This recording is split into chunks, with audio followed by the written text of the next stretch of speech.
so close to 100 there. I thought I was gonna make it, which is amazing because reaction time does take a beating when you're trying to play and talk at the same time. Which is why if you play a game and you watch someone play a game, you may be better than them. Because they're trying to talk to you while they do it. They're sidetracked with something else. And I consider myself a fairly decent person at games. I can win my fair share. Talking, I try to focus more on the talking aspect than the actual playing, because by nature I am a quiet person.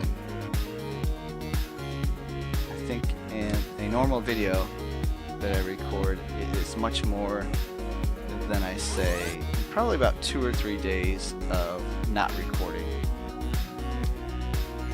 The way that I grew up is my dad was also a fairly quiet man.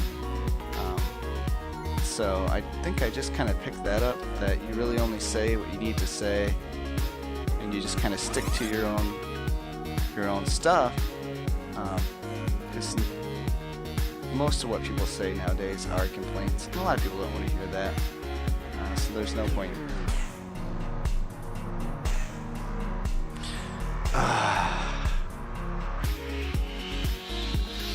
There is no point in trying to drag someone down in that. It's just kind of... So I just keep to myself most of the time. So I know I don't always have complaints, but then I get so used to not talking and not trying to butt into any conversation that just when I do have something to say, it doesn't really seem as important enough. So that's kind of when I keep to myself. One funny thing is I work with a guy, and my very first video that I put out, he was kind of surprised on how much that I did talk, because at work, when I tell a story, I keep it fairly simple, straight to the point also, because it's when a bunch of people are together and we're all just kind of telling similar stories, and I don't want to drag mine out. Perfect example would be like someone would say that they hit a deer the year before in the snow, and I'll say, oh, I saw a deer on the way to work, and that'll be it, the entire story. But I should have went the other way.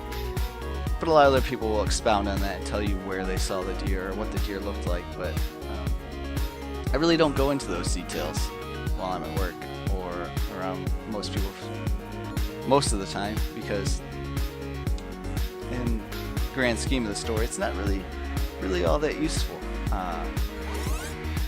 But I told a few stories on my first...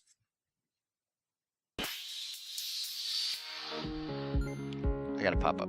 I told a few stories on my first video that I went quite a bit into depth compared to what I normally say.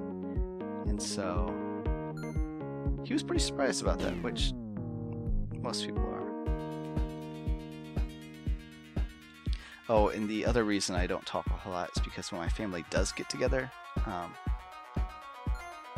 no one really has anything in common with me, I guess, to put it blunt and straightforward. My brother and dad talk about sports. I'm not really all that much into sports. That's my older brother and my dad. My younger brother also works construction. My dad does that. So they have things to talk about with that. And I work at a desk job, and no one else there does. So there's not that water cooler talk of complaining about nothing that really matters, because really a desk job isn't all that hard. It's just dealing with people. Because I do have a degree in what I do, so I have a general idea of what I'm doing. It's just sometimes working with people can get draining. I love my job and what I do, and I work at 2 different places. One of the places I have to deal with people on a very small scale, and people are amazed that I like being out there, because they say that there's nothing to do, that there's no one no one there. And I always find things to do, but I think it's great that there's no one there, because that means that there's no constant need for trying to socialize. I know this sounds horrible right now. There's no constant need to try and socialize, because that's a lot of what an office job is you gotta know the people that you work with, you gotta know what they're doing, you just gotta know so much of what's going on, that sometimes the actual work time gets cut into quite a bit because of it. So while I'm over there, I am the only one that does my job over there, because I work with a couple of people at the other campus, that I just I gotta make my list of what needs to be done and stick to my list without having to check in with other people of what else is popping up, what's new, and if they've done anything on that list, because it's not bad when someone else does something on that list, but if you walk a couple buildings down and you show up at someone's office and they're not there, and you wait for them for a few minutes, and then they come back and the task is already complete that you're there for, you feel like you wasted a lot of time, and you feel like you're not effectively doing your job because you're not communicating well with your coworkers. That doesn't happen a whole lot, but when it does, I feel like personally that makes me look bad at my job. That's something that I try to avoid at work. When I was younger, not really too much younger, I was 20 something. Well, I'm 30 now, so I had to have been 20 something, because I don't think I had this job when I was a teenager. But I worked on a loading dock. I loaded and unloaded trucks, and we took a 2-man job to a 1-man job with me. Not in the fact that, I was amazing or anything.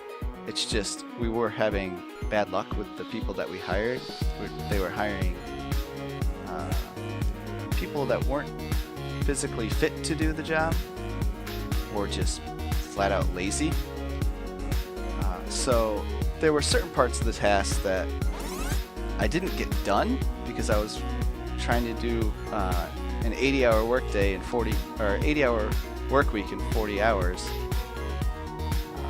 Let's see. Yes. So I would skip a few things. What I would.